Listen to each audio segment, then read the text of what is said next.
মইনা ready হৈ আছে দধি মন্থন চাব যাব মাক ৰেডি মাকে কাপোৰ পিন্ধাই দি আছে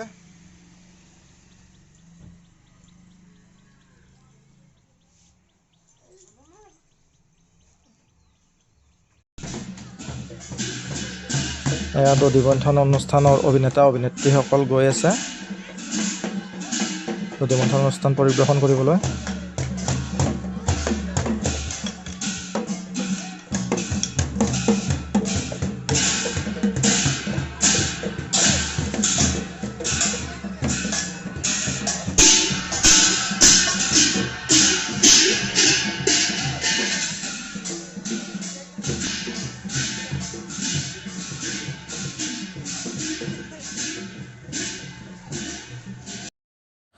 আমি বোৰো ওলালোঁ দধি মন্থন চাবলৈ বলক এতিয়া যাওঁ যিমান পাৰোঁ আপোনালোকক দেখাবলৈ চেষ্টা কৰিম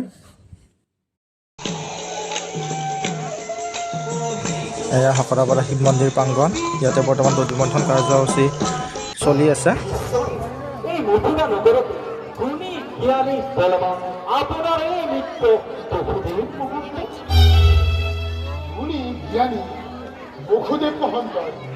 বোঝানি দ্বিতীয় বিবাহ নিশ্চয় কৰিব নোৱাৰা আপোনাৰ হ'ব তেন্তে শীঘ্ৰেই পুৰে ৰাজকক্ষলৈ বসুদেৱ মহন্তক মাতি অনাৰ ব্যৱস্থা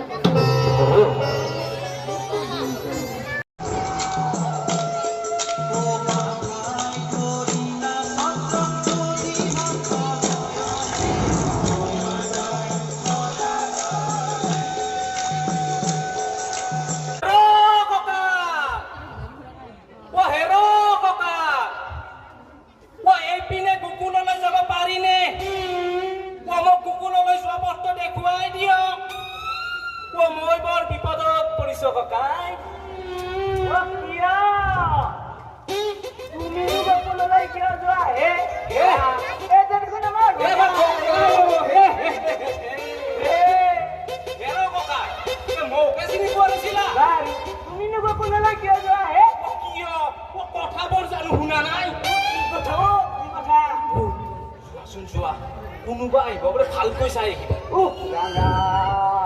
হে ভগৱান অত্যাচাৰীক নিধন কৰা অত্যাচাৰীক নিধন কৰা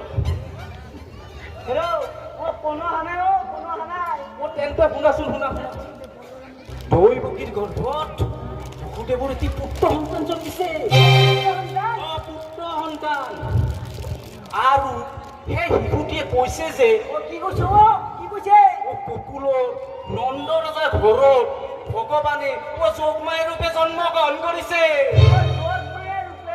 যোগমায়া আৰু দৈৱকীৰ গৰ্ভত তেওঁ শ্ৰীকৃষ্ণ ৰূপে জন্মিছে শ্ৰীকৃষ্ণ কংস আৰু যিমান বৰ দুৰ্দান্ত দানৱ আছে সেই সকলোকে ধ্বংস কৰিব তেনেহলে কংসই দিব সেই আছে নোৱাৰে কাৰণ এই শিশুটিয়ে তাক নি নন্দ ৰজাৰ ঘৰত থব কৈছে দৈৱকীৰ ওচৰত থব কৈছে ৰক্ষা বন্ধু আমি হে ভগৱান অত্যাচাৰীক নিধন কৰক অত্যাচাৰীক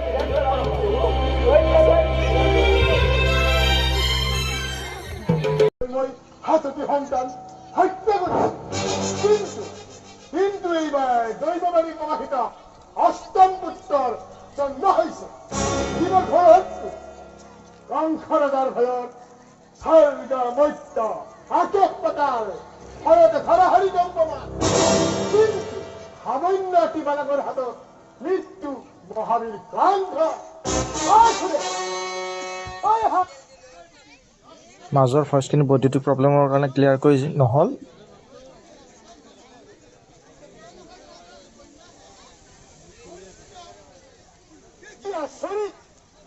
দৈৱবাণীৰ মতে হ'ব লাগিছিল পুত্ৰ কিন্তু কন্যা হ'ল কেনেকৈ তেন্তে দৈৱবাণীক বিশ্বাস কৰি মই মহা ভুল কৰিছে নেকি নাই নাই দৈৱবাণী কেতিয়াও নিশ্চয় হ'ব নোৱাৰে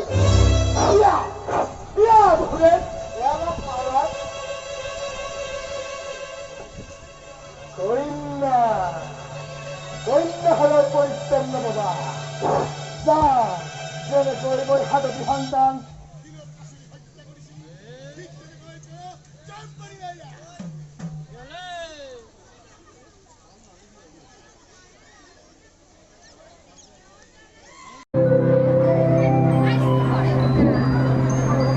এই দুষ্ট ল'ৰাটোৰ কাৰণে মই অকণো শান্তি নোপোৱাত পৰিছোঁ। ইজনে আহিব মোৰ বাগানৰ ফলবিলাক পাৰি নষ্ট কৰিছোঁ, তাৰ বিচাৰ কৰক। ইজনে আহিব মোৰ ল'ৰাটোক মাৰিছে, তাৰ বিচাৰ কৰক। তাৰ কথা কিমানে যে নকয় বাৰু যশোদা কৃষ্ণ ঘৰত আছেনে নাই?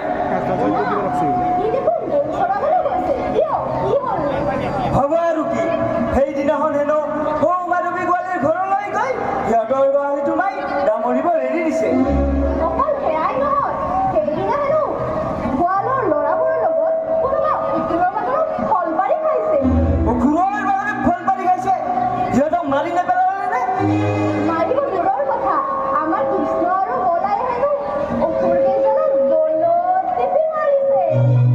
কি অসাধ্য ল'ৰা, সিহঁতে কেতিয়া পাব? মাৰি নেপেলালেও ভাল। শুনা যশোদা, তোমাৰ কাৰণে ইহঁত ইমান ওপৰলৈ উঠিছে, তুমি ইহঁতক গাখীৰ খুৱাই খুৱাই নষ্ট কৰিলা।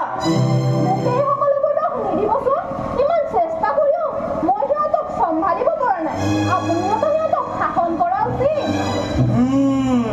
এইবাৰ গৰুচাৰী আহিলে সিহঁতক মোৰ ওচৰলৈ পঠাই দিবা। সিহঁতক এই শিকনি নিদিলে সিহঁত আকৌ ওপৰলৈ উঠিব, সিহঁত আকৌ ওপৰলৈ উঠিব।